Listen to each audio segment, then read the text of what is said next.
Hello, hello, hello, hello, hello. Now, I accidentally read Luke chapter 16 yesterday um, because I didn't look at the numbers. I just kept on reading because it was interesting. Even though I don't really understand all of it, I like reading. Um, yeah, so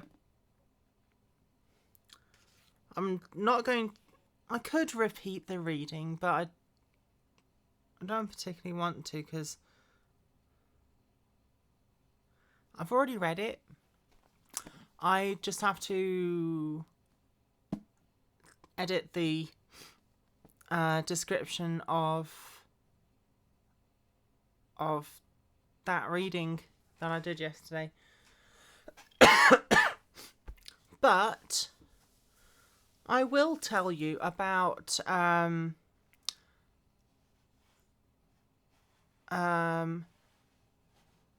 my vision of the cross that I had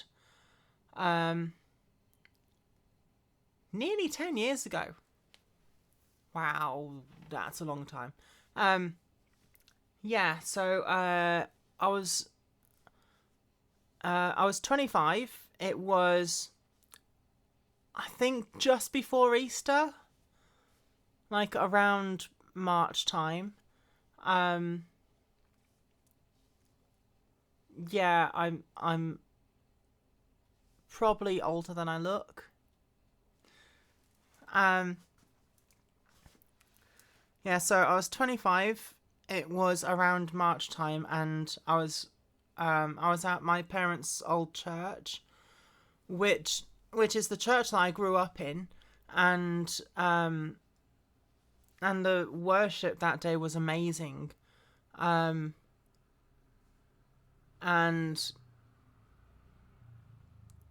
I just I just felt the Spirit moving, the Holy Spirit moving throughout the whole lot of people there. There were people saying prophetic messages for either the whole lot of people there, or just themselves, or just a single person. And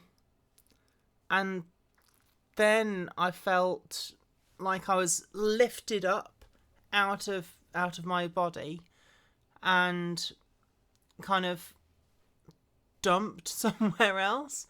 And I looked, and there was just the whole great multitude of the whole earth in front of me, and in the far distance was a hill with 3 crosses on it.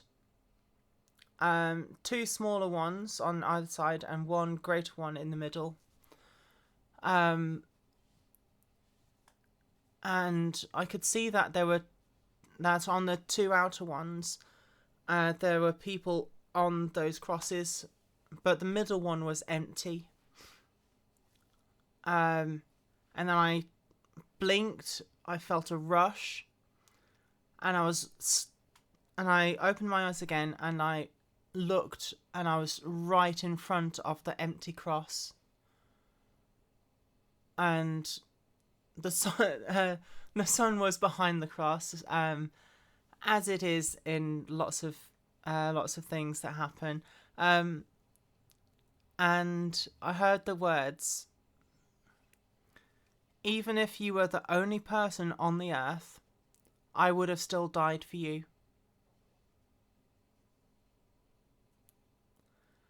And I felt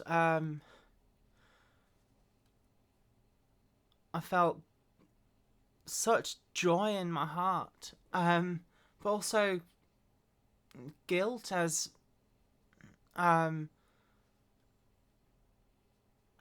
I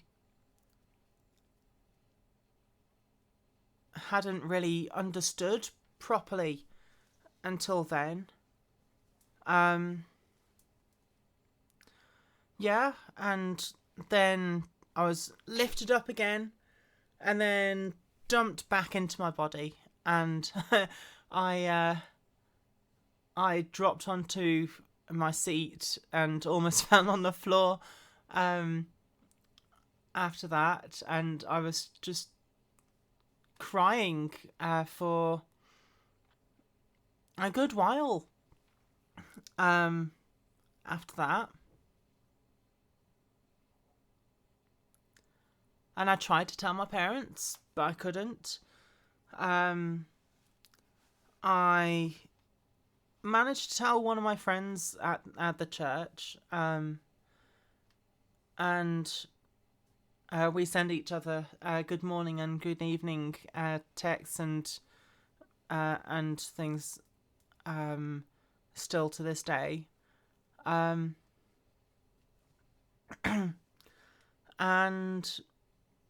yeah, soon after that, I started looking at different churches because I've had difficulties with certain types of Christians and churches throughout my life, because of how I am.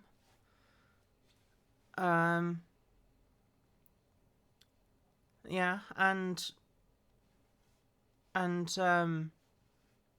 while I was looking for churches to go to, I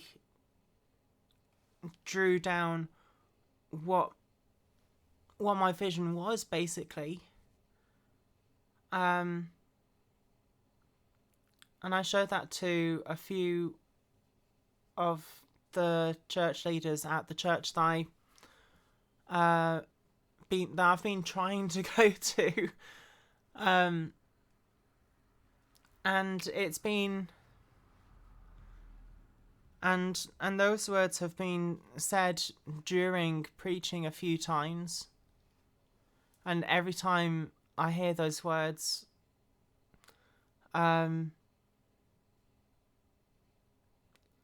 if I've been true to my faith, then I feel joy. If I've not been true to my faith, then I feel guilt. But yeah, I've been in and out of church for a long while, and I need to make sure that I stay in church now. And the church that my parents go to, and my middle sister and brother-in-law are part of the worship team there. That's an amazing church. It reminds me of the church that I grew up in. And the church that I'm trying to go to, which I will endeavour to go to tomorrow morning, although it is 10 past midnight now.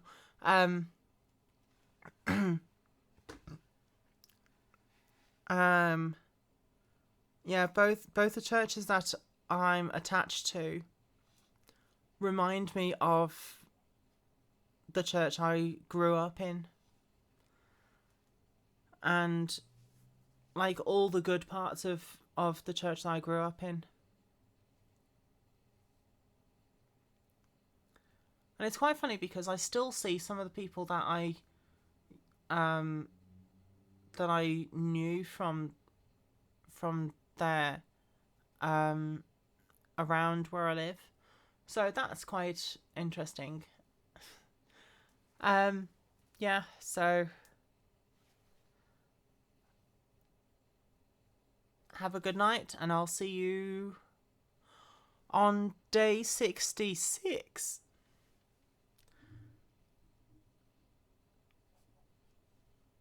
That's a Jedi order, isn't it?